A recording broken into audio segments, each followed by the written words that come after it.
Keith's face went from his usual corporate tan to something closer to raw steak in about 3 seconds flat. My retirement papers sat on his desk between us like a live grenade with the pin already out. He stared at me like I'd just told him the building was on fire. "You're serious?" he said, voice too loud for 8 in the morning. "You're actually leaving?" I didn't raise my voice, didn't blink, just sat there with my hands flat on my knees and said, "Effective immediately. Vacation payouts outlined on page 2. The name's Dale Harper, 54 years old, and I just handed in my walking papers after 28 years of keeping that plant running." See, guys like Keith count on a certain type of predictability. They figure if you've been there long enough, put in enough hours, fixed enough problems at 3 in the morning, you're locked in, you won't walk, can't walk.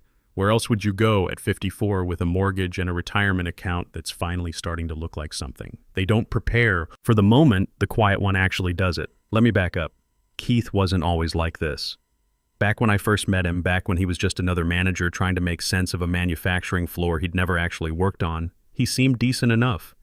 Used to stop by the maintenance shop and say things like, "I don't know how you keep all this running, but thank God you do."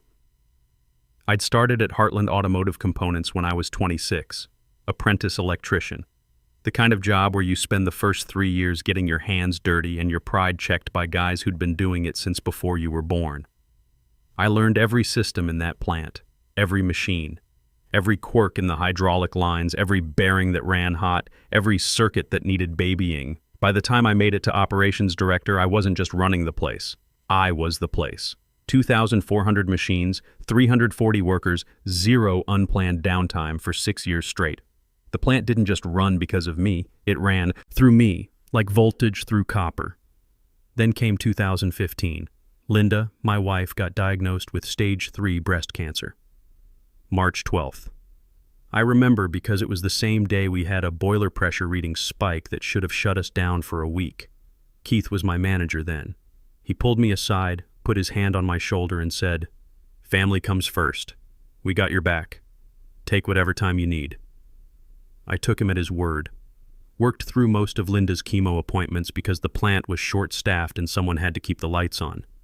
Missed her worst treatment day to prevent a boiler explosion that would have put 340 people out of work. Medical bills stacked up to $180,000 even after insurance.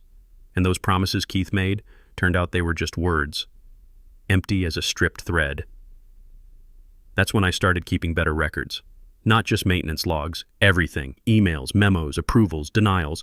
Every time someone promised something and didn't deliver, I logged it, dated it, filed it in fireproof cabinets in my garage, not for revenge, not at first, just insurance. Because I'd learned the hard way that corporate promises have about the same tensile strength as wet cardboard.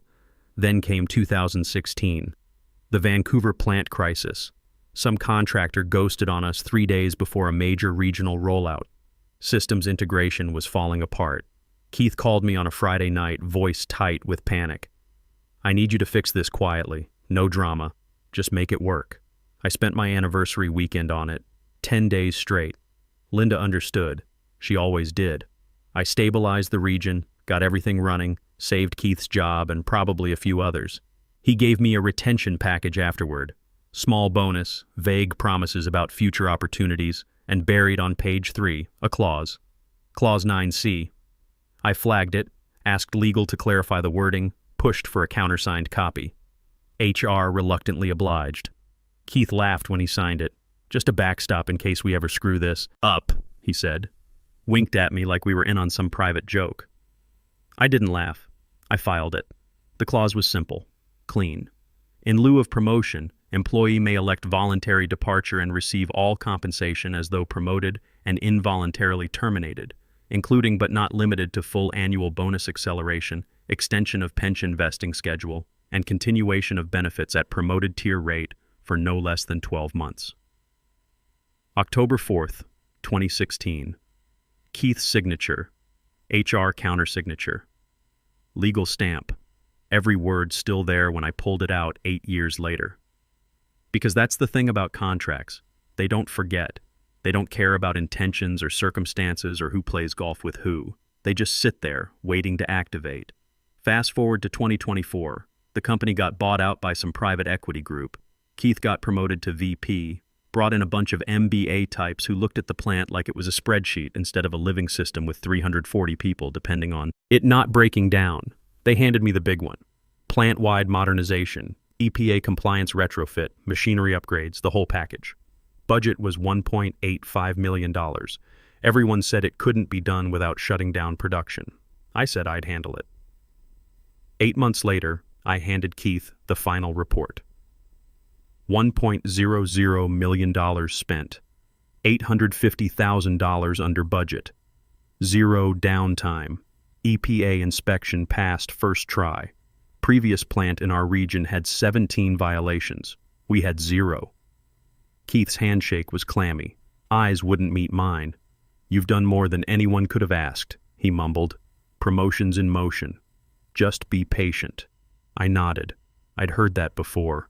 3 weeks went by, then 4. I didn't push, just kept doing my job, kept the machines running, kept the records updated. I didn't hear about the promotion from Keith. Heard it from Jerry Sullivan, third shift supervisor and union steward, on the plant floor one Monday morning at 7:42 a.m. He leaned in close, voice low. "You see the announcement?" "What announcement?" He pulled out his phone, showed me the company-wide email. Timestamp 7:15 a.m. Excited to welcome Brandon Mills as VP of Plant Optimization. Brandon, Keith's college roommate, 35 years old, called himself an efficiency expert. The guys on the floor called him Clipboard Kid because he'd walk through once a month with a tablet, ask questions that showed he didn't understand how anything actually worked, then disappear back to his office. Brandon, who'd once asked me which valve controlled the hydraulic pressure, and I'd had to explain we had 140 different hydraulic systems, and which one did he mean. Brandon, who called pneumatic systems old tech when he couldn't read a schematic if his life depended on it. That Brandon just got the promotion I was promised. I stood there on the floor, phone in my hand, reading the email 3 times. No mention of the modernization project, no acknowledgement of $850,000 in savings. Just Brandon brings fresh perspective to our operational strategy. Fresh perspective. That's what they called it when someone who'd never touched a wrench got to run the place I'd built. Keith stopped by my desk 2 days later. Wednesday, 2:18 p.m., brought coffee in a paper cup, set it down in front of me like an apology he wasn't actually making. "Don't take this personally," he said. Grin didn't reach his eyes. "It's about optics. Brandon's got external experience. Makes the board feel good." I stared at the coffee, didn't touch it. "You're essential," he continued. "No matter the title, promotions don't define impact." That's when I knew for certain he never intended to follow through. The promises were just load-bearing lies meant to keep me in place while he climbed past me. I went home that night and pulled out the retention agreement. Every word still there, clear as the day it was signed. October 4th, 2016. Keith's signature. HR countersignature. Legal stamp. They hadn't just skipped my promotion, they'd activated my parachute. I sat back, cracked my knuckles, started organizing files, but I didn't move yet. I waited. Because guys like Keith, they give you more ammunition if you're patient. Brandon started making changes. First week as VP, he cut the maintenance budget by 40%, called it efficiency optimization, sent out a memo at 9:33 a.m. on his 3rd day. I read it twice, then I filed it. I flagged a bearing replacement 2 weeks later. Critical component on line 7, $28,000 to fix. Submitted the work order with photos of the wear patterns, vibration readings, temperature logs, everything documented. Brandon denied it. His response came back at 4:47 p.m. the same day. Isolated issue. Monitor and reassess next quarter. I printed the email, put it in a folder labeled Safety, Deferred Maintenance. 3 days later, the bearing failed. Thursday morning, 6:23 a.m. I was in my truck halfway to work when my phone rang. Jason Caldwell, production floor manager. "Line 7's down," he said. "Hydraulic line. Burst. We got lucky. Spray missed Rodriguez by maybe 2 feet. I pulled over. Anyone hurt? No, but it's bad. Hydraulic fluid everywhere. Line's shut down completely." I got there at 6:41 a.m. The floor looked like a crime scene. Fluid pooling under the conveyor. Emergency shutdown protocols in effect. Workers standing around, shaken. Rodriguez was sitting on a crate, still in his safety gear, hands trembling slightly. 22 years old. Father of 2. The spray had missed his face by the width of a forearm. I looked at the burst line. Knew exactly what happened. The bearing I'd flagged had seized. Pressure built up. Line couldn't handle it. Basic mechanical failure. The kind that doesn't happen when you replace parts on schedule. Cleanup took 4 hours. Line restart took another 10. Total shutdown, 14 hours. Lost production value, $85,000. Cost to prevent it, $28,000. I documented everything. Photos, timestamps, witness statements, pulled my original work order, pulled Brandon's denial, email, put it all in a file. Then I filed an internal safety report, sent it to Keith, Brandon, and HR at 3:52 p.m. Detailed timeline, clear cause and effect, respectful language, just facts. Keith buried it. No response, no acknowledgement, nothing. That weekend I sat in my garage. 28 years of files and fireproof cabinets along the back wall, maintenance logs, safety reports, email chains, work orders, every promise made, every promise broken. I pulled out the retention agreement again, read clause 9C one more time. Then I opened a new folder on my laptop, labeled it Exit Documentation. The load had finally exceeded capacity. Monday morning, 6:14 a.m., I walked into Keith's office. He was stirring powdered creamer into his coffee like it owed him money. Hadn't even looked up when I came in. I handed him the envelope. "Appreciate the years," I said, wishing the company continued success. He squinted at it. "What's this?" Didn't answer. Just stood there while he opened it and read. Watched his face change. Confusion first. Then something like panic. The dawning realization that he'd miscalculated. "You're serious?" Too loud. Way too loud for that hour. I nodded. Tied off all loose ends. Project dependencies are mapped. Team handoffs documented. Links in the tracker. He stood up, like that was supposed to intimidate me. "Hold on. We haven't even talked about your future here." "You're right," I said. "We haven't." I turned and walked out. Heard him scrambling behind me. Papers rustling. Drawer slamming. The sound of a man reaching for a phone he never expected to need. I walked past Rachel Monroe from HR. She opened her mouth, then closed it. Smart woman. By my desk, I powered down my laptop, logged out of every system, deleted my local cache, left the company phone in the top drawer. Jason Caldwell came by. "You okay?" he whispered, like I'd been hit by a truck instead of choosing to get out of its way. I just smiled. They'll figure it out eventually.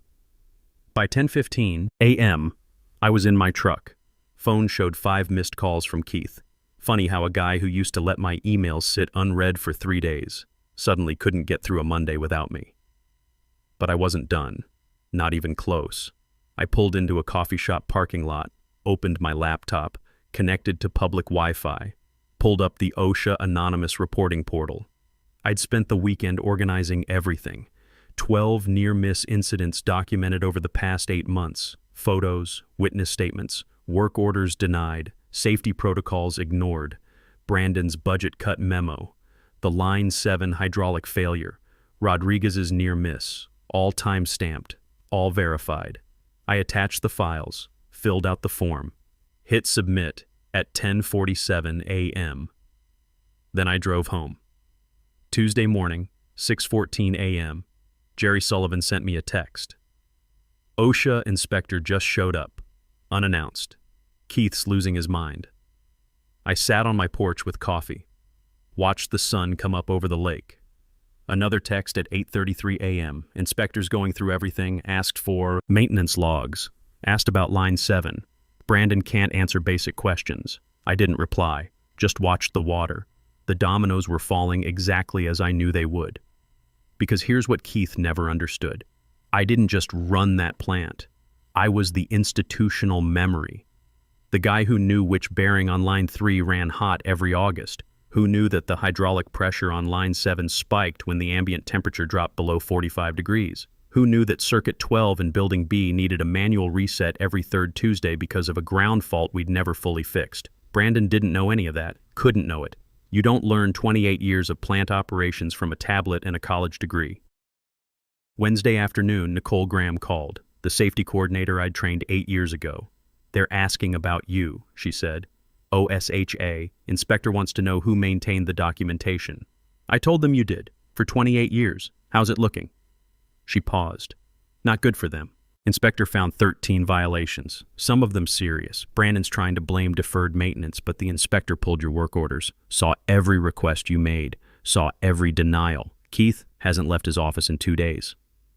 Thursday at 2:33 p.m., I got an email from Michelle Carter, Corporate Legal Counsel. Subject line, Retention Agreement, Clause 9C. I opened it, read it twice. We acknowledge the validity of your claim under Clause 9C of your October 4th, 2016 retention agreement. Your eligibility for promotional separation benefits is confirmed. Processing is underway. Detailed breakdown to follow. They didn't try to fight it, didn't try to negotiate. They knew the contract was airtight because they'd written it, signed it, and forgotten about it. The detailed breakdown arrived Friday at 11:18 a.m. Bonus acceleration $180,000. 3 years at senior director rate, paid immediately. Pension buyout enhancement, $215,000. Early retirement multiplier per Clause 9C triggers immediate vesting of remaining schedule. Health benefits continuation, $125,000. Pre-Medicare coverage for 24 months at promoted tier rate. Total compensation, $520,000. I sat back, stared at the numbers. 28 years of loyalty. 28 years of 3 a.m. calls and missed anniversaries and fixing other people's mistakes. And in the end, it came down to 3 pages of legal language Keith had signed without reading. That same afternoon, Jerry called. Brandon resigned, he said. Effective immediately. How long was he VP? 3 weeks. Couldn't handle it. Client called yesterday. Ford supplier. Big account. Asked technical questions about the fail-safe systems. Brandon froze. Couldn't explain how anything worked. They threatened to pull the contract. $4.2 million a year, I said. You remember, I built those systems. Jerry laughed. Bitter sound. Yeah, they're figuring that out now. Keith. Board's reviewing his position. OSHA fines came through, 3 beats a $140,000. 13 violations confirmed. Legal's nervous about liability exposure. I thanked him. Hung up, sat there on my porch, coffee getting cold, watching the lake. My phone buzzed.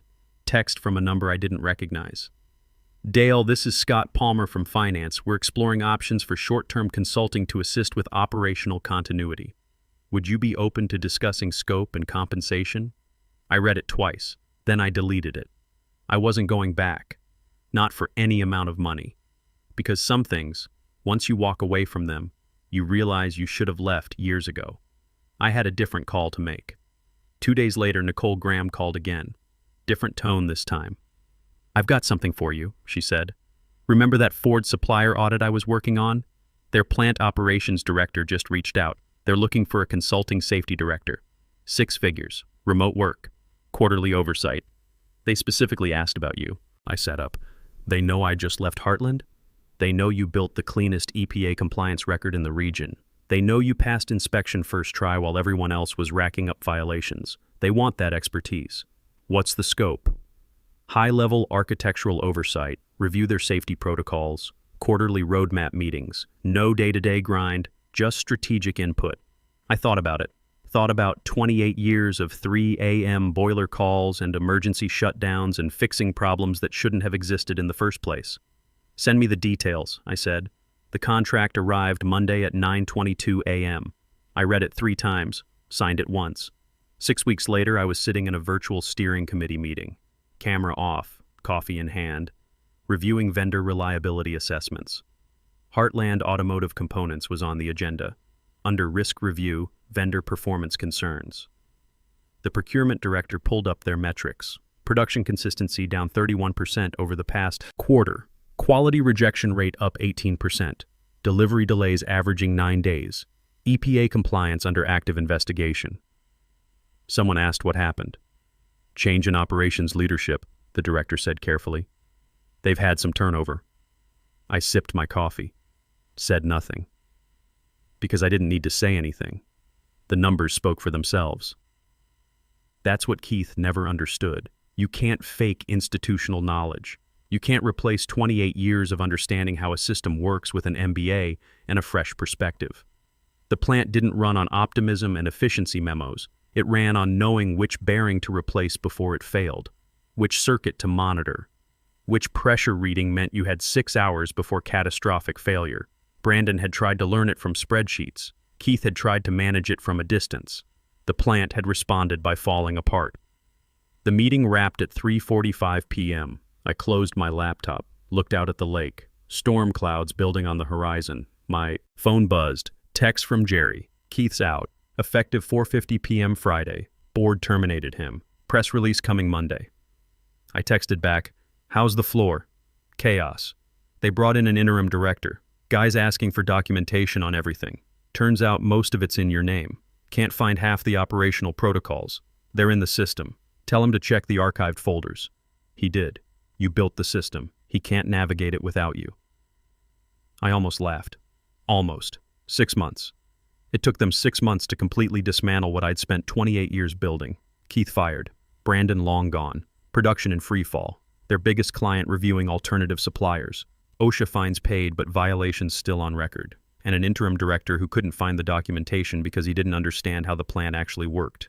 Meanwhile, I was consulting for their competitor, getting paid more to work less. No emergency calls, no budget fights, no watching incompetent people get promoted over me because they knew the right people. Just clean, strategic work, the kind where they actually listened when I talked. I stood up, went inside. Linda was in the kitchen making dinner. "How'd the meeting go?" she asked. "Good," I said. "Really good." She smiled. She'd been there for all of it. The cancer, the broken promises, the late nights when I was building systems that would outlast the people who took credit for them. "You look different," she said. "Different how?" "Lighter. Like you're not carrying something anymore." I thought about that. About 28 years of carrying a plant on my shoulders. Of being the guy they called when everything was on fire. Of fixing other people's mistakes and never getting credit. "Yeah," I said. "I guess I'm not." She came over, kissed my cheek. "You ready to finally relax?" I pulled her close, looked out the window at the storm rolling in, thunder in the distance, the kind that builds pressure slowly, then releases all at once. "Yeah," I said, "I think I am." But even as I said it, I knew I'd never fully relax, not completely. Because guys like me, we're wired a certain way. We see the bearing that's about to fail. We hear the pressure building in the system. We know when something's running outside tolerance. The difference now was that it wasn't my problem to fix. I kept the files, though. All 28 years of them. Fireproof cabinets in the garage, maintenance logs, safety reports, email chains, work orders, every timestamp, every denial, every promise made and broken. Because you never know when you might need to show your work. And I'd learned a long time ago that contracts don't forget. Clauses don't care about golf games or boardroom politics or who went to school with who. They just sit there, waiting. And when the moment comes, they activate, execute, deliver exactly what they promised. In this case, exactly $520,000. Plus a consulting gig that paid me what I was worth, plus the satisfaction of watching the system I built prove it couldn't run without me. Keith thought he was playing power games. Thought proximity mattered more than competence. Thought I'd just stay in place like some piece of equipment he could ignore until something broke. He forgot one thing. I read the fine print. Every word, every clause, every signature, and when they broke their promise, I had 28 years of documentation to prove it. That's not revenge. That's just physics. Every system has a load limit. Every structure has a weight it can bear. Push past it and things start to fail. They pushed. The structure failed. And they paid exactly what the contract specified. The storm hit that night. Thunder shaking the windows. Lightning turning the lake silver. I sat on the porch with Linda, watching it roll through. She squeezed my hand. No regrets? I thought about Keith, scrambling to explain to the board why the plant was falling apart. Thought about Brandon, wherever he was, trying to explain on his resume why he only lasted 3 weeks. Thought about the interim director lost in a system he didn't understand. "No," I said. "No regrets. Because the quiet ones don't make noise, we just keep receipts." They thought 28 years of loyalty meant I'd never leave. What it actually meant was I had 28 years of proof when they broke their word. Turns out the guy who keeps the receipts doesn't need to raise his voice. He just needs to wait for the moment when the people who ignored him need the paperwork only he has.